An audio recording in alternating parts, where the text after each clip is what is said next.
we're back. I'm Brian. I'm Kevin. And we we're are the Horror Guys. We got movies this week, don't we? We got 4 movies and a short. I'm impressed. Yeah. Well, first up, we're going to watch the Universal Studios movie, The Tower of London from 1939, followed by the contemporary classic, Where? Weird. Weird? I think weird, like werewolf. I always thought it was werewolf. You don't wear Werewolf. it. You don't wear it. Where? Well, anyway, the werewolf movie from 2013, discussion of the short film The Birch, the very new horror movie Cam from 2018. A Netflix exclusive. It is. Yeah. And our international feature film Possession from 1981. A classic. Yeah, So sort they of. say. So they say. First up,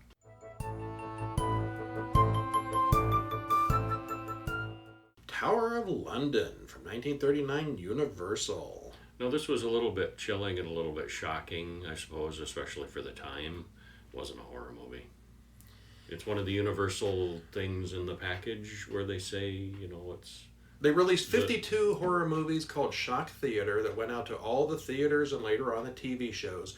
I remember I used to watch a TV show called Shock Theater from Dayton. Had Dr. Creep was the host. It was very cool. Yeah. But they showed all these old movies and a lot more. But it was called Shock Theater.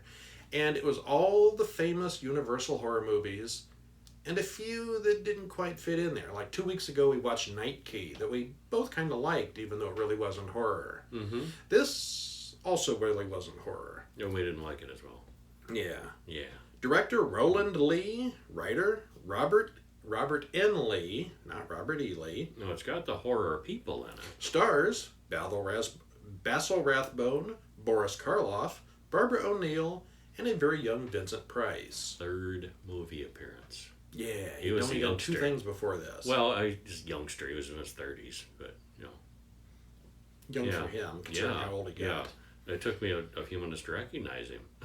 I was expecting him. It's one of the reasons I wanted to watch this one. Because we knew it wasn't horror going into it this time. So in 1471, Edward IV has violently deposed feeble old King Henry VI and now holds him prisoner. Sort of based on true events, sort of based on Shakespeare's play. Loosely based on the Shakespeare. Very Very loosely. And which was very loosely based on history.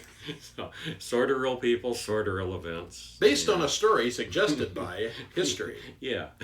We start off with Boris Karloff as Mord, the executioner. The man of 500 faces. He's getting ready to execute Lord de Vere. And I am impressed with how distinctly different he was able to make himself look. Yeah. Here he's Bald and more got or less a hawkish nose. His nose was different. I thought that was his real nose. No, it was okay. that was a prosthetic piece. It's a pretty good nose then. Yeah, boldened up the eyebrows a bit more, and distinctly different look. Yeah. Recognizable though, unlike some of his characters. Yeah. So there's an interminably long scene where they all prepare for the execution, and at long last, Karloff removes de Vere's head. Chop. Yeah. But it's 1939, so there's no blood, and it's pretty tame as far as the special effects and so forth. You know, there's not gore. Yeah, there's no blood at all. Yeah. Which is odd when somebody loses their head. Hmm. After things wrap up with the execution, we see that the king's brother Richard has little dolls that represent all his enemies in a little cupboard. He explains to us that all of these men are between him and the throne. And he's, what, 6th in line at this Yeah, point? there's a few ahead of him. Yeah, he's going to work on that. So have you ever watched a movie or a TV show where the villain has the little dolls in the cupboard? Yeah, they just said it first. Yeah. Richard and Edward need to solidify an alliance, so they force Wyatt to marry the Duchess of Norfolk, even though he is betrothed to Alice. The politics were a little complicated. The intrigues and the... You don't really need to understand the politics. Yeah. Wyatt, you're going to marry this old lady, and Wyatt doesn't want to. Yeah. He refuses, so Edward threatens to remove his head and plans to follow through with it. But Wyatt breaks free from the guards, and Mord tackles him easily. It's actually the most physical I've ever seen Boris Karloff get. He tackled the guy and wrestled him to the ground. Yeah, it wasn't a stunt double. He was really doing it. Yeah. The Duke of Wales then attacks, and Richard and Edward see it as an opportunity.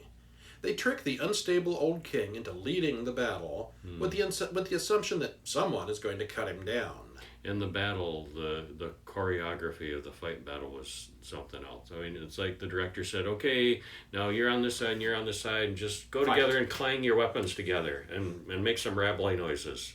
Clang, clang, clang, clang, clang. Large scale, though, lots of people, lots of extras. There was, yeah, a lot of extras. But So the old king doesn't even realize they'll be fighting against his own son. There's a great big battle with hundreds of extras fighting each other. Richard defeats Wales in single combat. The old king is confused, but survives the battle. Old King Henry comes home a hero, but Mord kills him on Richard's orders. Richard then removes one of the dolls from his little throne room diorama and burns it. He didn't have a maniacal laugh while he was doing it, though. Yeah, he just kind of grinned. The king and Richard scheme to fix it so that Anne, the widow of Wales, can only be spared if she marries Richard. This builds up Richard's power to the point where it takes power and money away from the Duke of Clarence, played by Vincent Price. Clarence threatens, "You'll be sorry." Clarence then starts plotting revenge, only he says it in Vincent Price's voice. Yeah, that wasn't a very good impression. It was vaguely, yeah. Mord hears about the conspiracy from one of his little birds, who quickly arrests Clarence. Yeah, he's kind of like the minister of propaganda and executioner and, general henchman for this guy. Game of Thrones fans, figure Varys if he had a big axe. Yeah, yeah. And he hears about the conspiracy and quickly arrests Clarence. Richard challenges... Drinking contest. Yeah, Richard challenges Clarence to a drinking contest to win his freedom. Clarence, who's constantly drinking, is eager to take up the challenge. Clarence wins, but Richard and Mord drown him in a huge barrel of wine. And he didn't even really win. He was faking it. He wasn't nearly as drunk as he pretended to be. And they didn't even need to have the drinking contest to do that. Didn't. No, he was just being sadistic. And one more doll taken down. One step closer to the throne. The following year, King Edward gets very sick and dies. Before he dies, he pardons Wyatt, who is now free to return to the castle. One of Edward's sons will succeed him, but Richard is named his protector until the son comes of age. He tricks the old queen into allowing the young king's brother to come stay with them. The queen suspects that this is just a ploy to kill them both, but she's got nothing to say about it. She's got no say in this. It is. It's very clear, yeah. They kill kids in this. Yeah.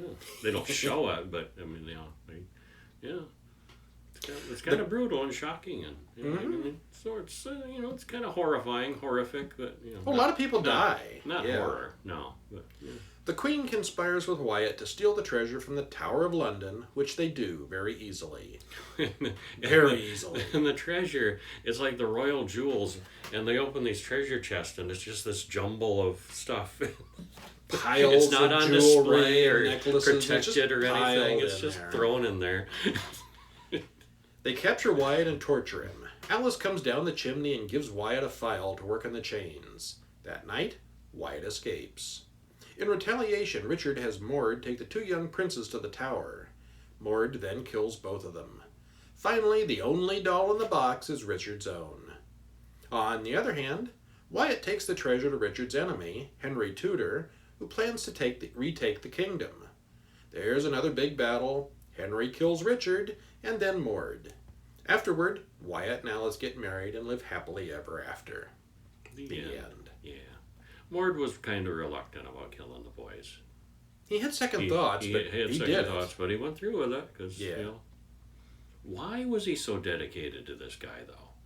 Because he had the club foot, and he was kind of a cripple, and maybe he should have been executed himself, or thrown out and exiled from the village the way they do. Gave him money and power. He and gave him a prestige, chance. And, good career.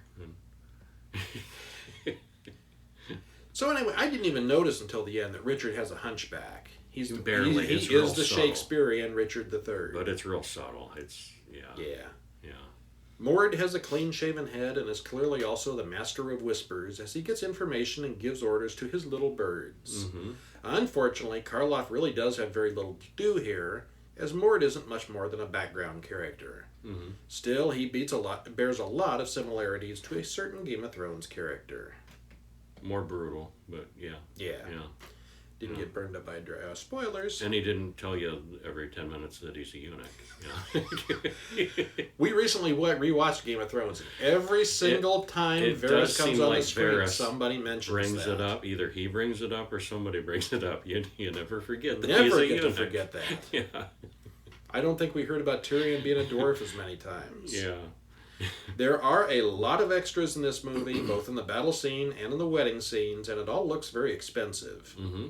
Overall, it's no Game of Thrones. As far as non-horror Universal films go, I enjoyed The Night Key a few weeks ago, but this one, I was just waiting for it to end. Yeah, mostly. Yeah. Basil, is it Basil? I think it's Basil. Basil's the spice is basil. The man is The Basil. man is Basil. Basil's performance as Richard was Fine. pretty amazing, Yeah. as far as acting goes.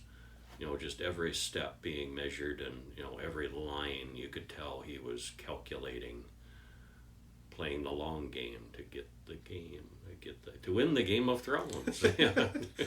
Well, yeah. Yeah, and he does sort of win for a while.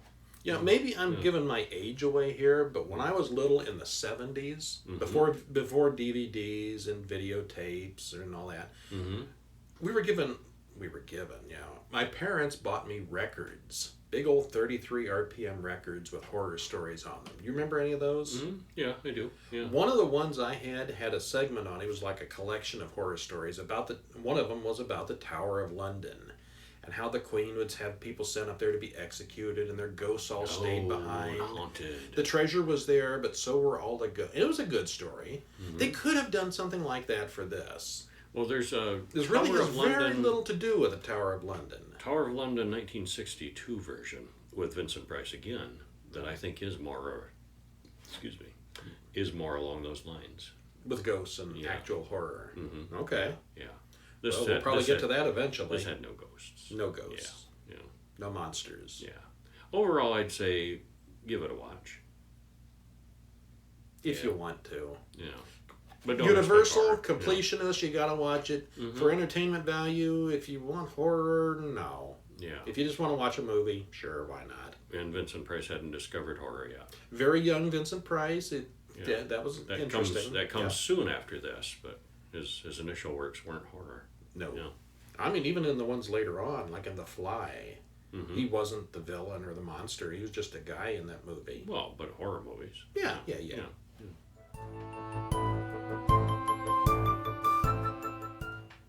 Okay, speaking of horror movies, we saw an actual horror movie this week with werewolves. The werewolf movie you've been waiting to see. Where? W-E-R, from 2013. And I had never heard of this even before. I had never heard of this either. Into this. A couple weeks ago, I was looking for a foreign werewolf movie because I couldn't think of any, and put the call out on Twitter, and somebody suggested, hey, get Where from 2013.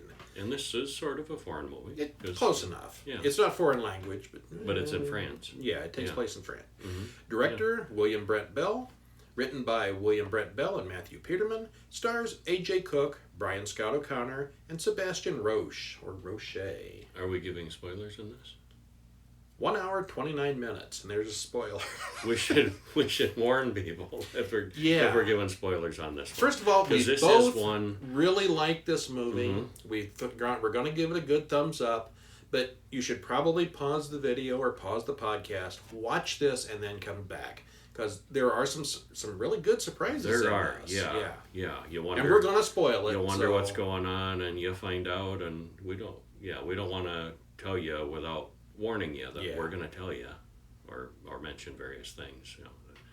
Going and watching it cold, I think I really enjoyed it more. I'm going to go a solid 9 on this one. Me too. Okay. Yeah. So not we both not like quite it. Perfect, but it was really good. There we go. A family was vacationing in rural France. The family dog goes berserk and runs off, and the husband goes after him. He's killed by the werewolf, mostly off-screen, who then eats the son, too. And this also is off-screen. This is a footage they were filming, and so we see the footage, and then there's a news montage. Yeah, it's not a found footage movie, but this part is. Yeah, story, news montage explains what happened, and they're, well, you might be Yeah. The next thing The you're mother talking about. Yeah. Eats the son too. Then the mother wakes up in the hospital and is interviewed by the police. The news reports that it's an animal attack, but they can't figure out what kind of animal. The mother explains on police tape that it was more of a hairy man than an animal. She's pretty torn up, so her testimony isn't real reliable. Talon Gwynek is then arrested for the murder. He lives 2 miles from the attack, but he had no motive or criminal history. The public defender, Kate, is an American lawyer, and she's pretty sure she can get him off since it was just an animal attack.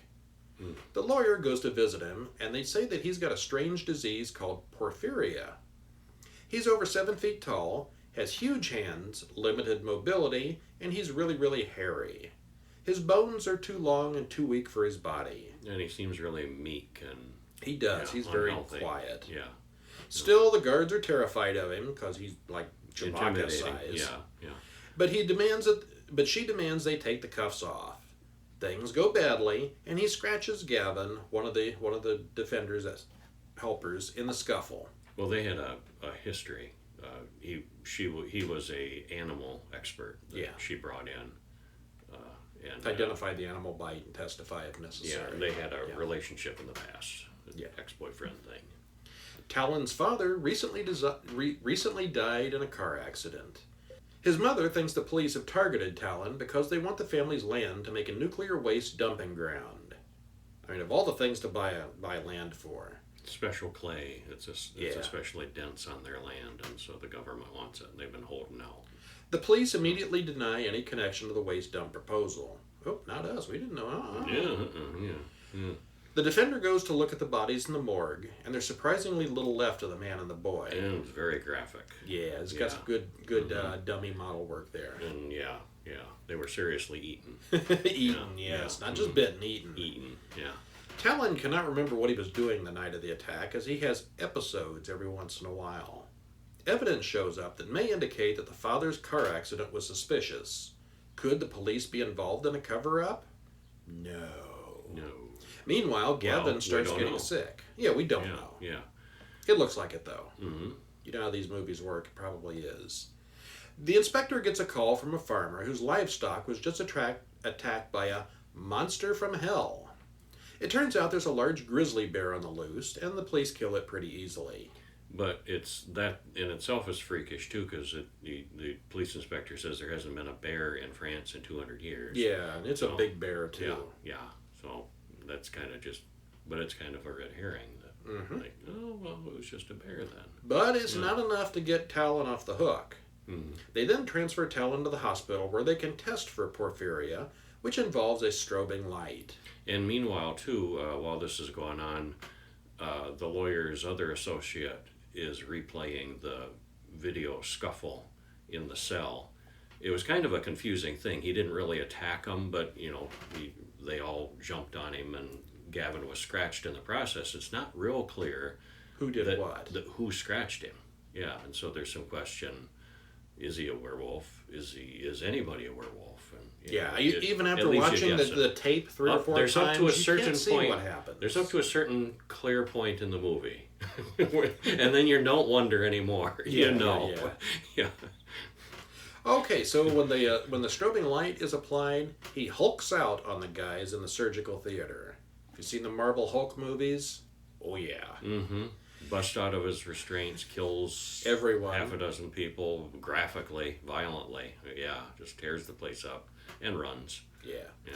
Eric starts researching werewolves and sees on the recording that Talon bit Gavin. It wasn't just a scratch. Mm-hmm. Tonight is going to be the full moon, someone mentions. Gavin then tests himself for porphyria, slicing his own eyeball with a glass slide in the process. You got to take a piece of glass and rub it to your eyeball. Tissue sample. Yeah, he's not very good at it and cuts his eyeball. Well, you're not supposed to. It's just a gore shot. Yeah. They track Talon to a building downtown, and after a standoff, Talon finally changes into his final form and kills a bunch more cops. Heavily armored. Oh yeah, these guys are police. Machine gun, and bulletproof vests, and he tears them up. And then he jumps out the 10th floor window and lands on all fours, and he's just fine. Boom, and runs away. And runs away, yeah. Gavin tells Kate about his injury, the infection, and what he thinks may happen to him, and then he gives her a gun, just in case.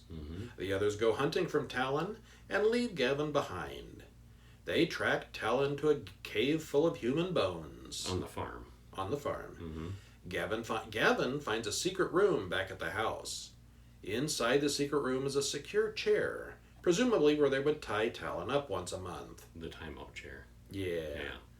The inspector shoots Talon about a dozen times. Talon's got to be dead now. Laughs it off. No, he doesn't laugh it off, but they shoot him. He falls down. They all assume he's dead. They load him into the ambulance and take him to the morgue. And he was completely faking it. Yeah, he's faking it. And that scene I thought was so awesome because they show the convoy of not military, police vehicles, ambulance, police, helicopter overhead following, and you see the ambulance start to swerve a little bit, and then run what's off the happening road inside. and flip over, and he wasn't dead. Meanwhile, Gavin finds Talon's mother and beats her to death. It's kind of out of the blue there. Rather than become... the rage is coming on him. The wolf rage is starting to affect him. You'd be mad too. Rather than become a normal-looking werewolf... Well, because she knew all this time and she was covering him. Yeah. And he was pretty pissed off about that. Rather than become a normal-looking werewolf, he shaved his head. Rather than a hairy werewolf, he now looks like the guy from Split. Yeah, a little bit. They load Talon's body into an ambulance, but he escapes once again, running on all fours like a big dog. It's really good effect. And very fast. Yeah, very fast. Yeah. Before long, Kate's the only one left, and Talon catches her. Gavin intervenes, and soon it's werewolf versus werewolf. And it gets good. Yeah. Oh, it's been good. Yeah. It's been good for a while at that point. Yeah. It was short, and they got to the point, and very entertaining, and gory and actiony, and no slow points. No. A lot of explanation in the beginning, but it's interesting, and the end is a lot of action. Yeah, and I really like how they made you wonder. For a while, we suspected it may have been the police inspector was the werewolf. That he was covering the whole thing up. Yeah. But that transition where it becomes very clear. The suspect from the beginning really is the bad guy here. Yeah. Even though he doesn't look it. Yeah. This is not a found footage movie, so why did the director use a handheld shaky cam so much? Yeah, a little bit too much. It's generally used as a trick to make boring scenes look more interesting. The problem is that the exposition in this movie isn't boring, so the shaky cam is just kind of obnoxious. Yeah, director's choice. Didn't like that part. Yeah, could have done without that. Porphyria is a real disease, and the symptoms are often cited as one of the possible sources of the original vampire myths. For real, look it up on Wikipedia. It involves an aversion to sunlight, anemia, and other blood-related symptoms. It's not really that similar to a werewolf symptoms, though. But it's a story, not a medical drama. Yeah. If it was a vampire movie and they blamed it on porphyria, that would make a lot more sense. The movie starts out a little slow, but it picks up about halfway in. It's got a lot of surprises, and the ending is very good. Totally recommend watching this one. Total thumbs up. Best werewolf movie I've seen this year. It's one of my favorite werewolf movies. What other ones have we seen this year? We saw High Moon. That's Moon. not much of a competitor. I was going to say Full Moon, High Moon. Yeah. That's the only one we've seen this year, isn't it? Werewolves? Werewolf of London. Oh, yeah. But that's kind of a classic and not great. Yeah. This was... Okay, so we haven't seen that many werewolf movies on this show yet. Not this year. We got more coming.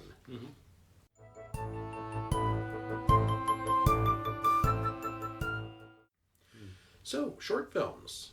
Oh, yeah, we saw one called The Birch. The Birch. 2017, directed by Ben Franklin and Anthony Milton. Not the Ben Franklin. As far as we know. Starring Aaron Thomas Ward, Karina Marlowe, and Charlie Venables. And we've got a link for it in the show notes. Watch it on YouTube. Free, and it's a little less than 5 minutes. It's short. A teenager carries an old book into the forest. He seems to be casting some form of spell. We then flash back to him getting bullied and beaten up. An old woman tells him, "When I'm gone, she will look after you, protect you just as I have always done, just as she did for me." Probably his grandma, yeah. So he finds the marked tree in the forest and finishes his spell just as the bully catches up with him. Something happens to the bully.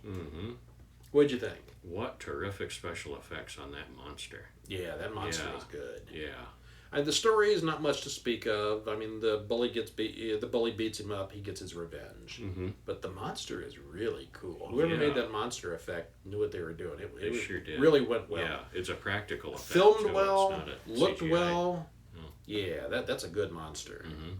Big thumbs up for me on Yeah, that. me too. Yeah, Yeah. that was good. So we got the link to that. You should check it out. Yeah. Yeah. Watch it on YouTube.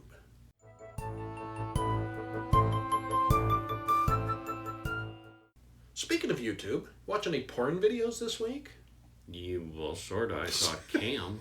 Okay, it's not a porn video, but it's about porn videos, kinda. Well, and this wasn't what I expected. It's what because I expected either. I thought she was like an Instagram famous kind of influencer. I was YouTube. expecting it to be a YouTube video person. Yeah. It's not. That's not what she is. Cam, 2018, watch it on Netflix. Directed by Daniel Goldhaber. Written by Issa Mazai and Daniel Goldhaber. Starring Madeline Brewer, Patch Darragh, and Melora Walters. 1 hour, 34 minutes. And again, we might mention a spoiler or two. Yeah. Not as crucial in this one, I don't think. We both like this one, I think. Mm-hmm. But it's... And we're going to spoil it here. But sorta. I don't think it's... Yeah, and I don't think it'd be as crucial going into this one blind. Yeah, it'd be good either way. Yeah. Actually, I read the spoilers for this one before we watched it, and I still thought it was really good. I didn't. Alice is a cam girl, calling herself Lola and spanking herself on camera for tip money. Or anything the guys watching want. They type in the chat room, take your shirt off, spank yourself, say this word, and she does it for money. And it's a thing where the guys can tip. You tip tokens, and the more tokens the guys tip, the more. And over on the side of the screen, she can see her ranking on the site. Yeah. And when the movie starts, she's at like 53 or something like that. She's going for that top 50. Top 50. She has a very generous audience. She blocks one annoying user, but he won't stay blocked. Use a knife. I want you to bleed, he says in the chat room. She pulls out a big old knife and threatens to kill herself. And the tip money goes way up. Mm-hmm. She then cuts her own throat and lays there dead. Blood shoots everywhere. After about a minute, she gets back up. It was all just a trick. The credits roll. That's all pre-credit stuff. Pretty much. That was the credits, wasn't it? Yeah, that was just getting started. Yeah. So she's happy with the rating. She's up to number 53 on the site now. Yay. She talks to Tinker, her friend who helps her with technical stuff, but blows him off for a paying customer. As in avoiding him, not blowing him off. Right, yeah. Later, Tink hears her invite the girl from the dollar store to a birthday party that he wasn't told about. Tink, who is infatuated with her, feels slighted. Mm-hmm. Barnacle Bob, they all have their online pseudonyms. Barnacle Bob keeps calling her, and now he starts buying her real gifts. They start talking about meeting in real life, when his wife comes home and the laptop gets shut real quick. Yeah, gotta go. Gotta go. Lid close. Meanwhile, Alice declines more of Tink's calls. Making Tink angry, I bet. Yeah. Tonight, she and a friend are going to the Cam Girl Club, big neon sign, Cam Girl Club, and ride the Vibratron on camera. And she expects it'll draw a big crowd. Yeah. They're having a great show, and they pass 50 finally. And the center it's basically like this one woman's great big house, and she has little studio rooms. Each bedroom is a different studio. And the girls can go there and use the various furniture or the Vibratron or whatever. Kind of a silly idea, but it gives the viewer an idea just how much competition there is in this field. Yeah, they're struggling. Because it's crowded. Struggling to each be unique and stand out and get the tips and get the audience above the other girls when they're all doing weird and interesting things. How do you get a bigger audience? You stand out. Take your shirt off and things like that, right? Yeah, ride the Vibratron. Does it work for YouTube? Ride the Vibratron. Does it work for YouTube? Yeah. Flash them. Okay, maybe not. And we'll have to tell them about Patreon, Patreon, there you go. Patreon tips. Send us some Patreon this week, and we'll do next week topless. It might be worth it. Maybe. The next morning, she tries to log into her account, but can't do it. She searches for her account and finds that she's online. right now. Live. Except she's not. But that does sure look like her on the camera. Mm-hmm. She goes into her studio and finds the video playing in there, but there's no one in the actual room, even though it's clearly the same room as on the video. She calls tech support, and they see it too. The show is live, and the person on the video matches her description, so they won't remove it. She then logs in under a different account, but she quickly gets banned. And it quickly becomes obvious that the show is not a rerun. It's live. It's still going on without So her. she's watching herself perform a live show in the studio that is empty on her account with her face, and she's not there. So figure it out. How is this possible? The next night, her doppelganger is on again, but the new shows are way more popular and creative than the old ones. This happened after she performed at the Camgirl Club, but no one there takes credit for hacking her. Then she calls support again, and now her access code is invalid.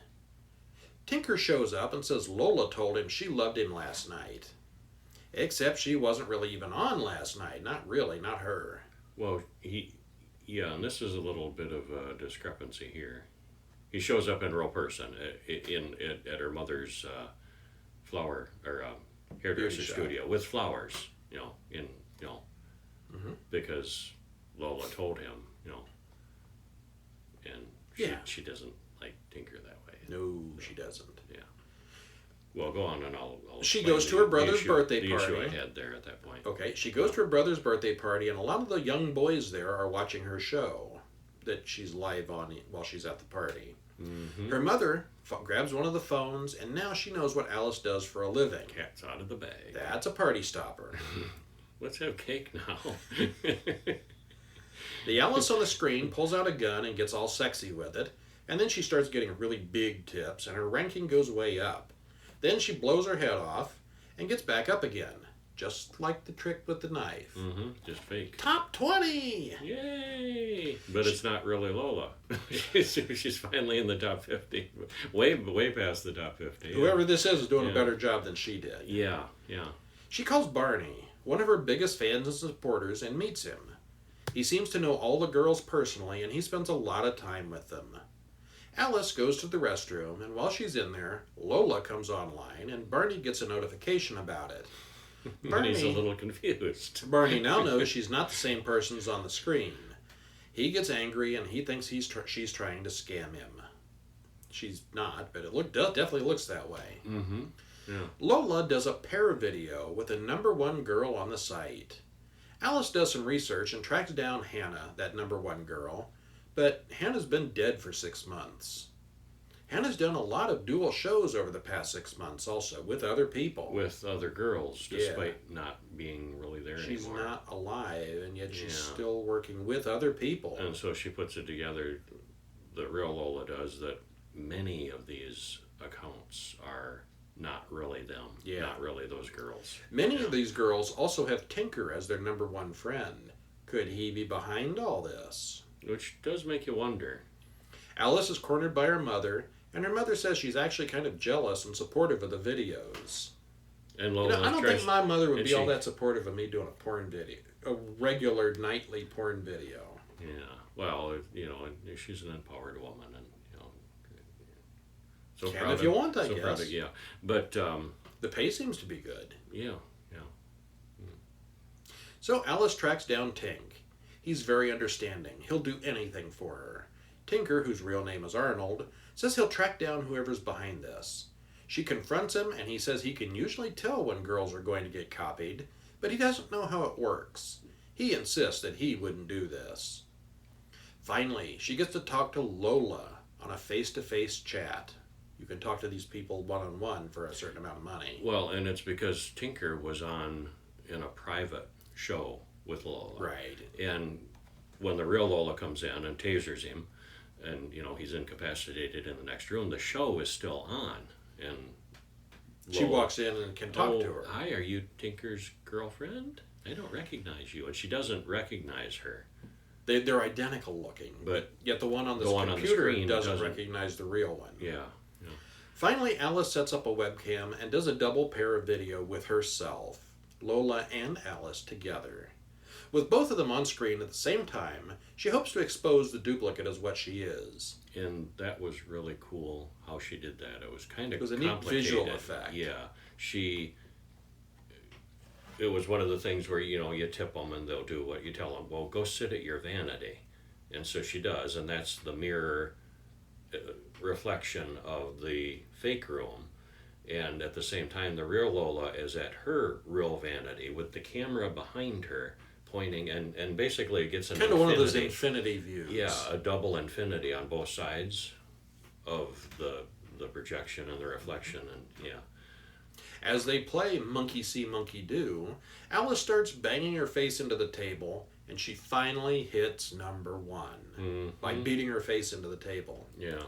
After winning back and deleting her own account, Alice now has an ugly broken nose and a few scars. Now that she looks different, she starts a new account on the Camgirl site and gets right back to work with her new fake identity. We do not learn. And I thought the ending was a little bit weak because of that she gets right back to it with and her mother says, it pays good, she's good at it. Yeah, well, what if you get stolen again? Then I'll just start over again. Yeah. Make a new account every time. Yeah. So from the trailers, I expected this movie was about YouTubers, not actual porno cam workers. Yeah. Still, it's a good view into what happens with identity theft and the frustrating way tech support actually works with online services. No help at all. Well, this is an impossible level of identity theft that literally stealing the identity. Visually. Yeah, literally stealing your identity.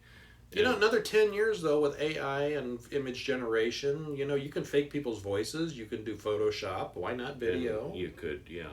You're seeing dead actors in movies somewhat regularly now. Mm-hmm. They're not quite this convincing, but they're getting there. Well, there is a mention of a deleted scene. Mm-hmm.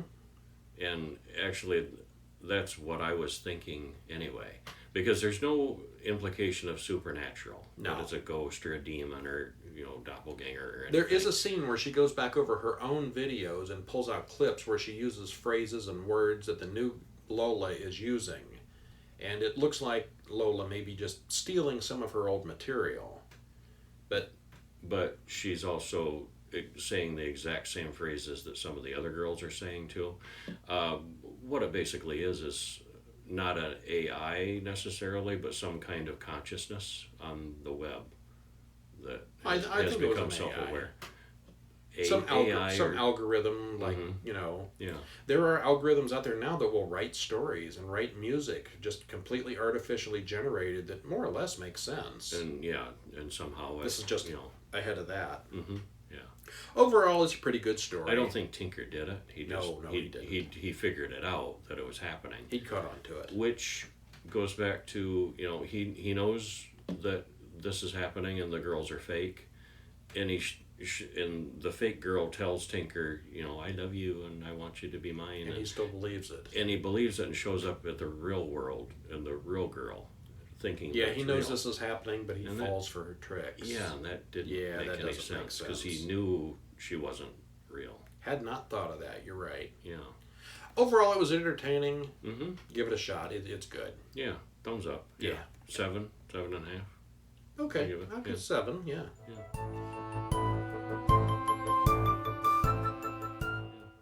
Now for our International Foreign Movie of the Week, Possession from 1981. Directed by... Dare you to say that. Andrzej Zulawski. Written by Andrzej Zulawski. Stars Isabella Gianni, Sam Neill, and Margaret Carstensen. 2 hours, 4 minutes. And we got a link to you can pick it up from Amazon if you're really sadomasochist. Oh wait, wrong show. Anything you'd like to say first? A brilliant masterpiece of 1980s European horror films. I loved every minute of it. You should have heard him last night. There are some actors. Used to be Tilda Swinton was one of them until I saw Suspiria. Samantha Morton, Sam Neill, where I just love everything they do. And Sam Neill's in this. I no longer love everything he did. Oh boy. Oh, where to begin? A young Sam Neill. Yeah. Very young, 81, yeah. Yeah. Was this before or after The Omen 3? Probably after. After. I thought it was before. Maybe. Yeah, it was before. Yeah. Mark comes home from a secret work trip to his home in West Germany in 1981 to find that his wife Anna wants a divorce. When he asks why, she says, I don't know. Mark finds a postcard in the apartment with a romantic note on it from Heinrich. She admits to him that yes, there is another man. After a few weeks, change scenes. After a few weeks, Mark has gone a little bit insane. He's having some sort of fit in his apartment. His apartment's all torn up. He hasn't shaved in 3 weeks. He seems to be having seizures. Oh, I don't know why. He's just really, really drunk, and he's really, well, it's like they so overacted in this. Every, you say she, you just said she says she doesn't know why. She didn't say it like that. She said, I don't know why.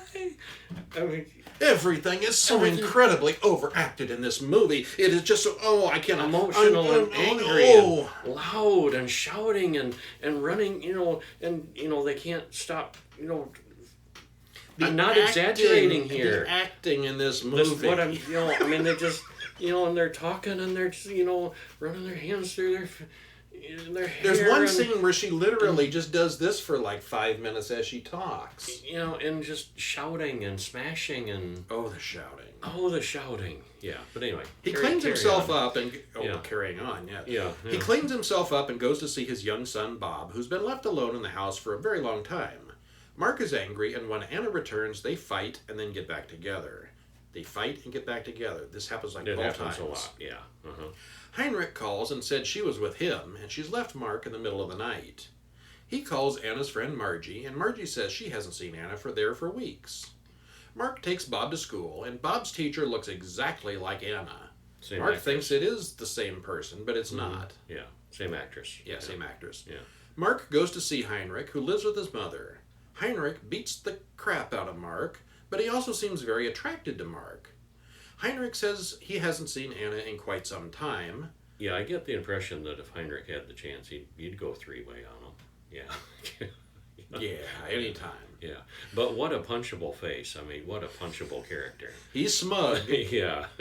Mark confronts Anna, and there's a lot more screaming. He beats her up rather graphically. Mm-hmm. Mark hires a private investigator to follow Anna. Mark and Anna then fight some more, and Anna jabs herself in the neck with an electric knife. Minutes later, Mark starts cutting into his own arm with it on purpose. And they're yelling and screaming and smashing the whole time while they're doing this too. The yelling and the screaming and just overacting. No, I think not a single line is just said, straightforward. Casually. Yeah. It's all dramatic. Even when he's going to hire the private detective, did you notice he's all fidgety and spinny in his chair? Yeah. And there's no quiet scenes in this movie. Yeah, it's exhausting.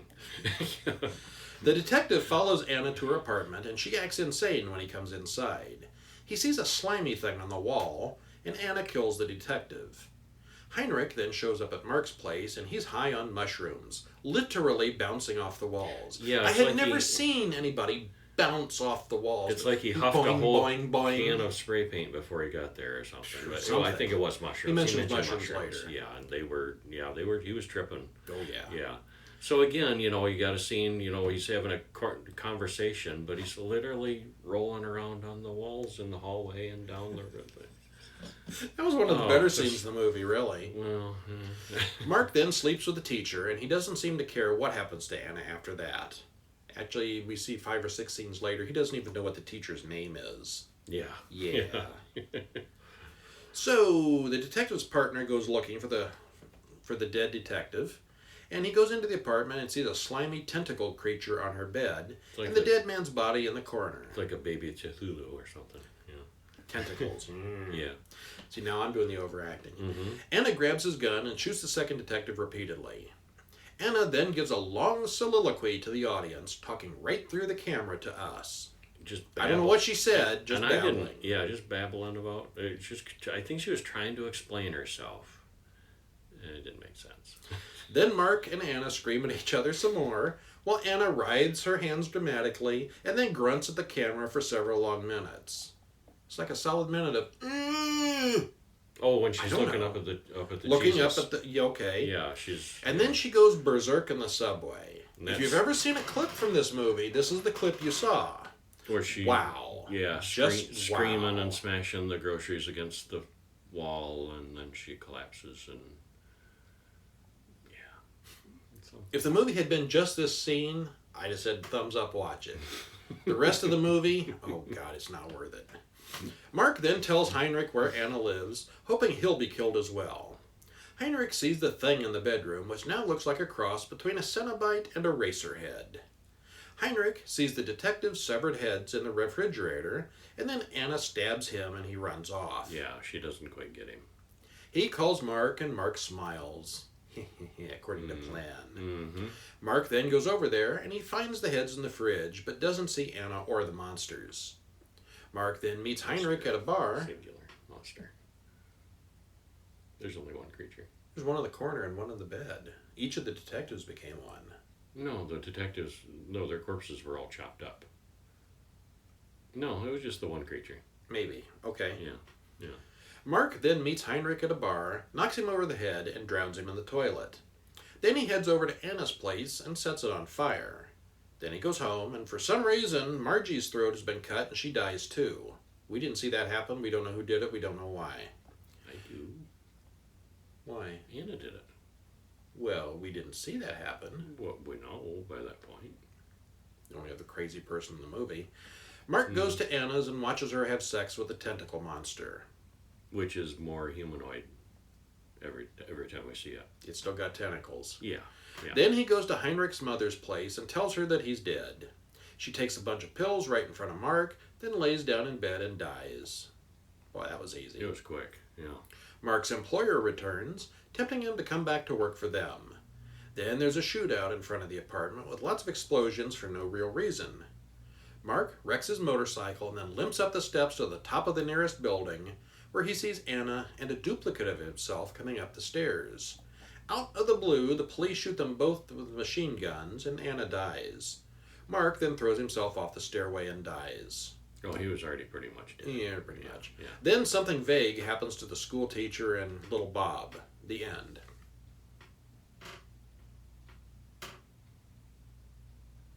Speak.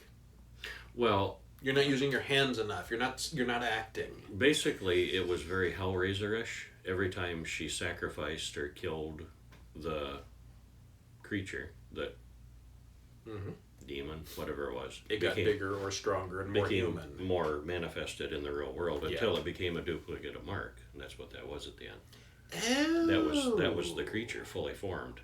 I And thought it was Marge, his imagination. No, Marge was another sacrifice that the creature demanded. Every time sex or death made it more real, and that's how it ended up. And Bob, the kid, was kind of onto it, but the duplicate of Mark comes to the door at the end, and like, let me in. And the teacher's like, no.